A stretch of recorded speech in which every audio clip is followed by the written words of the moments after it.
Eh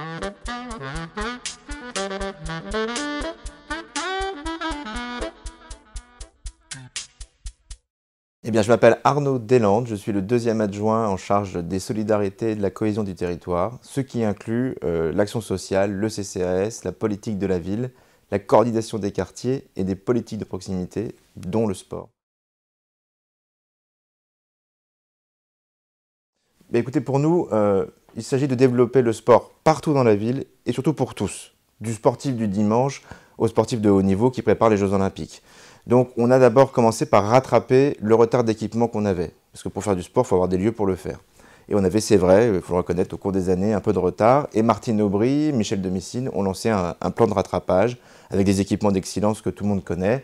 La halle de glisse, la halle Jean Bouin pour l'athlétisme aujourd'hui, la piscine plein sud, le jardin des sports et évidemment le nouveau complexe tennistique du TCL qui permet aujourd'hui d'organiser le Play-in Challenger dans de très bonnes conditions. Mais un équipement sans sportif ne sert à rien, et donc on encourage évidemment la pratique à tous les âges, et d'abord pour ceux qui sont à l'école, pour les élèves, et on met le paquet sur le sujet. On a beaucoup aujourd'hui d'offres sportives périscolaires, extrascolaires proposées aux enfants, et aussi on les amène par des passerelles vers les clubs, notamment grâce à l'aide à la licence. Depuis 6 ans, 11 000 jeunes lillois ont bénéficié d'une aide à la licence pour aller en club, et donc de participer à encourager la pratique sportive. On ne fait pas que pour les jeunes, bien sûr, je vous ai dit, on le fait à tout âge. Notre priorité, c'est quand même de soutenir les clubs qui sont le cœur de l'action sportive à Lille.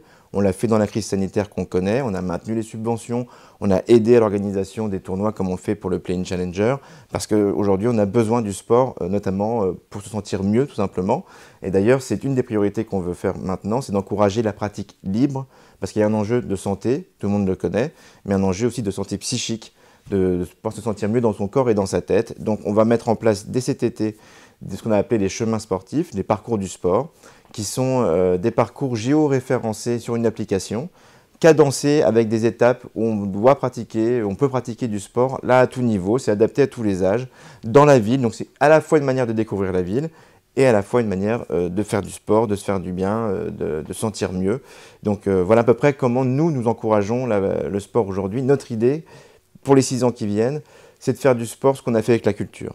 C'est-à-dire mettre le sport au centre de la politique lilloise. Bon, alors je dois vous faire une confession. J'ai un rapport contrarié au tennis. Parce que j'ai fait du tennis quand j'étais jeune, et en fait, je n'ai jamais su faire autre chose que le service à la cuillère.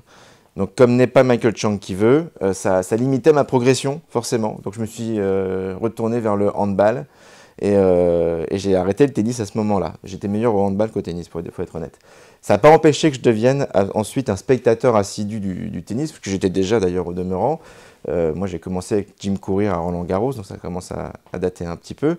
Et j'ai suivi donc, les tournois du Grand Chelem, la Coupe Davis, et je l'ai d'autant plus suivi ces parcours-là que moi j'ai une admiration sans limite, sans borne pour Roger Federer. Donc je suis content d'avoir eu la chance de connaître Roger Federer et de connaître cette époque bénie où on a Djokovic, Nadal et Federer qui ensemble ont participé, ont été sur les terrains de tennis. Donc je ne vous cache pas que quand il y a eu la Coupe Davis au Grand Stade France-Suisse, j'étais très heureux de pouvoir voir Federer en vrai sur un terrain et d'admirer son jeu, et d'autant plus qu'il le faisait avec un autre grand joueur que j'aime beaucoup, Kev Wawrinka. Donc secrètement, je ne l'ai dit à personne, mais je crois que je soutenais la Suisse dans mon cœur parce que je pense qu'il méritait de gagner au moins une fois la Coupe Davis. Pour moi, le Play-in Challenger, c'est une énorme chance pour Lille. Parce que je pense qu'il n'y a pas de grande ville aujourd'hui qui se respecte, qui n'a pas un tournoi du circuit ATP. Donc il faut vraiment saluer et remercier Henri Magnan, dont l'obstination a été totale, qui s'est donné à 100% pour faire naître ce tournoi de Challenger. Et on est très fiers et très heureux d'en être partenaire aujourd'hui pour la ville de Lille. Mais c'est à lui qu'il faut rendre ce travail-là et qu'il a fait. Donc moi, tout ce que je peux souhaiter pour le Play-in Challenger pour l'avenir, c'est que le TCL fête ses 100 ans, ou a fêté ses 100 ans l'année dernière. Donc je souhaite une aussi grande longévité au Play-in Challenger de Lille, et qu'on puisse continuer d'admirer des futurs champions, comme on a vu avec Tsonga, Mahut, Goffin, et de pouvoir en voir d'autres admirer leur talent précoce pour ensuite qu'ils aillent parcourir les plus grands tournois du monde, du Grand Chelem par exemple. Merci à vous. et rendez-vous au Play-in Challenger.